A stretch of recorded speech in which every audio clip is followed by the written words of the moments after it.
Lagi di cuap-cuap cuan berkah. Nah, saat ini kami juga masih bersama dengan Bapak Kaspar Situmorang, Direktur Utama BRI Agro. Nah, tadi kita sudah sempat ngobrol-ngobrol sedikit ya, sebenarnya alasannya kenapa sih ini saat ini banyak bank-bank yang berlomba-lomba nih untuk bertransformasi menjadi bank digital.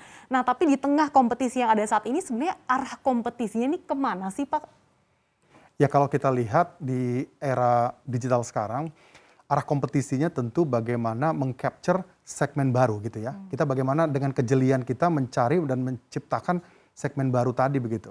Nah, oleh sebab itu kami di Grup Keuangan BRI, kami di BRI Agro menemukan begitu ada satu segmen yang luar biasa namanya gig economy. Nah, gig economy ini kalau kita lihat dari data BPS tahun lalu, itu jumlahnya meningkat. Jadi sekitar 46 juta orang atau bertumbuh sekitar 27%. Di mana full time employment tahun lalu itu kan berkurang 8,8% karena pandemi tentunya ya. Dan bertumbuhnya gig economy tadi itu memberikan sumber potensi baru sebenarnya yang belum terlayani saat ini oleh banyak bank begitu. Nah, kami di BRI Agro mau fokus bagaimana menciptakan digital infrastructures untuk gig economy ini tadi begitu. Jadi di dalam gig economy tadi itu ada yang half unemployed begitu ya, kemudian ada yang freelancers. Nah, ini yang pekerja-pekerja lepas yang tadinya mereka bekerja tetap, tapi kemudian mereka akhirnya lepas dan mereka menjadi entrepreneur for themselves begitu. Masuk ke platform-platform digital, baik e-commerce, ride hailing, agritech dan lain sebagainya.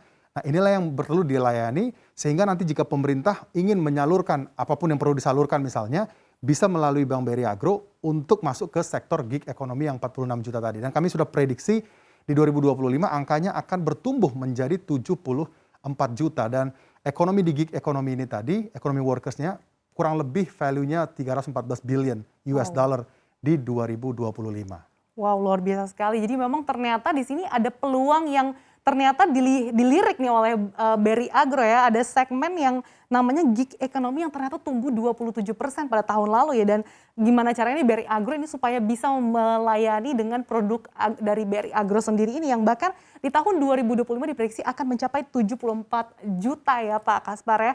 Nah tapi ngomong-ngomong soal bank digital, bener nggak sih Pak kalau misalkan nanti ke depannya ini dengan ada bank digital, ini bakal nggak ada lagi nih kantor cabang? Ya, ini pertanyaan yang sering sekali saya dengar. Jadi kami itu prediksi begitu ya, dengan gig ekonomi tadi, maka kami punya visi namanya House of Fintech dan Home of Gig Economy begitu. To become House of Fintech dan Home of Gig Economy tadi, karena kita punya backbone-nya, kita punya bahan bakunya melalui yang dibantu dari teman-teman di BRI Venture Capital. Jadi teman-teman fintech tadi sudah berbondong-bondong bekerja sama dengan kita, bekerja sama menciptakan produk-produk digital melayani customer-nya mereka. Jadi menjadi B2B2C instead of B2C saja gitu. Nah, kemudian dari sisi tentunya dari sisi tantangan, kita bisa melihat juga ini yang perlu di-improve dari sisi literasi.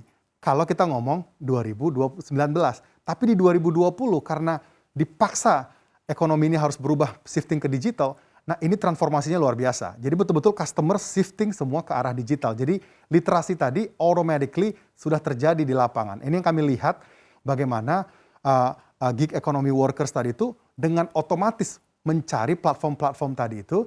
Namun sekarang infrastrukturnya dari sisi perbankan infrastrukturnya belum paripurna begitu. Nah, disinilah kesempatan yang menarik bagi kami di Bank BRI Agro untuk memberikan layanan-layanan digital tadi bersama-sama dengan para fintech maupun para startup tadi yang mau di ride hailing, mau di agritech, mau di e-commerce, mau di apapun startupsnya tadi, baik unicorn maupun yang di 0 sampai 100 juta US dollar valuasinya. Nah, ini yang segmen yang kita mau layani begitu.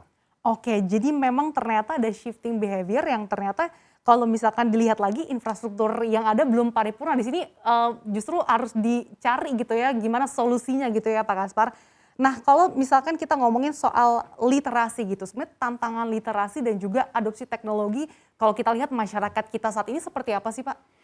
Nah, ini yang menarik saya lihat. Jadi 2019 kita memang punya pertanyaan yang sama begitu. Tapi di 2020 kita lihat bank-bank yang punya lisensi digital lending, digital savings, mereka yang bisa menikmati pertumbuhan yang luar biasa gitu saya bilang, double digit.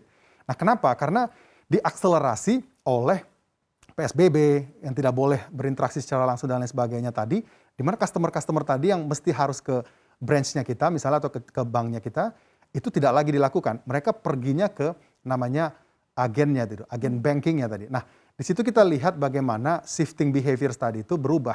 Oleh sebab itu kami dalam portofolionya Berry Ventures misalnya, kita punya satu fintech namanya Payfast. Kami bekerja sama dengan mereka itu keagenan financial agent begitu. Nah, kami sudah tanam, kami punya digital savings bersama mereka. Nah, kita tanam juga digital lendingnya kita bersama mereka, sehingga 200.000 agennya mereka bisa merasakan langsung pembukaan tabungan digital tadi maupun pembiayaan digital tadi langsung ke mereka begitu. Karena literasi tadi itu sudah terjadi di lapangan dengan sendirinya. Kalau dulu kan mesti didorong oleh iklan, awareness dan lain sebagainya. Kalau sekarang sudah tumbuh dengan berdikari di mereka begitu. Sehingga tugasnya kita sekarang tinggal bagaimana menciptakan produk yang betul-betul customer experience-nya baik dan juga reliable.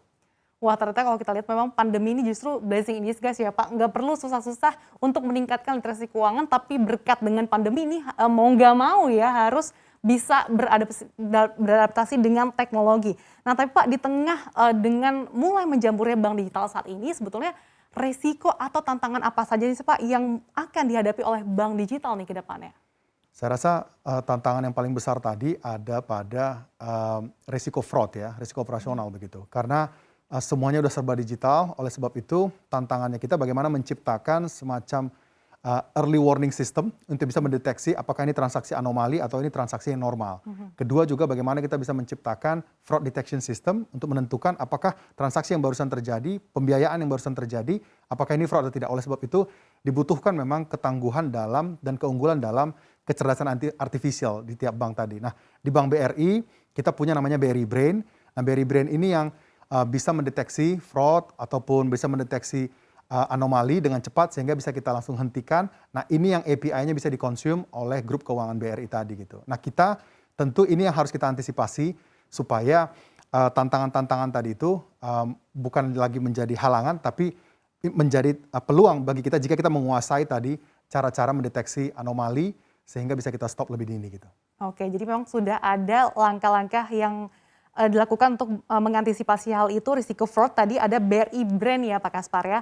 Nah, kalau kita lihat juga nih Pak Kaspar, dengan masifnya pertumbuhan fintech nih, apakah Anda melihat bahwa fintech ini justru sebagai peluang atau justru tantangan nih di era bank digital saat ini?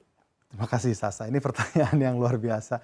Jadi sejak 2 tahun lalu, semenjak ada BRI Venture Capital, kita selalu bilang bahwa fintech ini menjadi mitra kita begitu. Karena disinilah sumber pertumbuhan kita yang baru untuk mendapatkan yield yang lebih bagus, mendapatkan pertumbuhan kita yang lebih eksponensial hanya bisa melalui dengan bermitra dengan fintech tadi gitu. Nah, caranya bagaimana? Tentu tadi kita sudah punya 3B namanya. Build, borrow, or buy. Kalau kita nggak bisa bikin sendiri, kita borrow, kita pinjam. Kalau nggak bisa kita pinjam, kita beli kan begitu. Nah, oleh sebab itu kita punya instrumennya semua di grup keuangan BRI.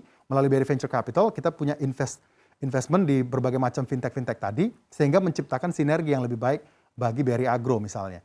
Nah, oleh sebab itu, cara berintegrasinya pun nggak bisa lagi dengan cara-cara lama begitu. Cara integrasinya harus berdasarkan API. API tadi bukan Asosiasi Pelawak Indonesia, tapi Application Programming Interface, di mana bisa menghubungkan satu institusi dengan institusi lain super cepat dan super presisi gitu. Itu mungkin sedikit tentang bagaimana peluang tadi bekerjasama dengan fintech tadi harus dikelola dengan baik.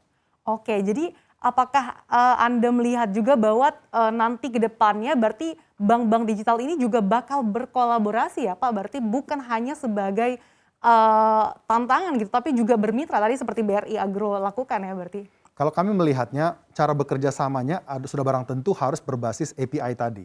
Sehingga produk-produknya tadi nggak perlu harus kita yang miliki semua, tapi kita bisa menjadi distributor of financial services-nya tadi. Yang penting kita punya basic infrastrukturnya. Itu tadi yang digital infrastruktur tadi, yang di digital savings-nya untuk pembukaan tabungan secara digital, tinggal scan wajah, scan KTP, duit bisa tercipta account-nya tadi kurang dari 5 menit. Digital lending-nya juga tinggal scan wajah, scan KTP, bisa uangnya ditransfer ke rekening kurang dari 2 menit. Serta untuk pembayaran, transaksi berbasis KRIS, ini semua terintegrasi dalam satu API tadi. Nah, inilah cara-cara baru untuk terintegrasi namanya open banking tadi gitu. Kalau tidak menguasai open banking tadi, sudah barang tentu pasti akan ketinggalan kereta begitu. Nah, jadi kata kuncinya jangan melakukan hal yang salah dengan benar begitu. Dan jangan melakukan hal yang sama berulang-ulang mengharapkan hasil yang berbeda di era digital ini tadi. Sudah penting yang barang tentu adalah kita harus mengintegrasikan API tadi dengan super cepat dan super masif begitu. Oke, Jangan lupa untuk install aplikasi CNBC Indonesia di App Store dan Play Store untuk ikuti terus perkembangan berita ekonomi dan bisnis terkini.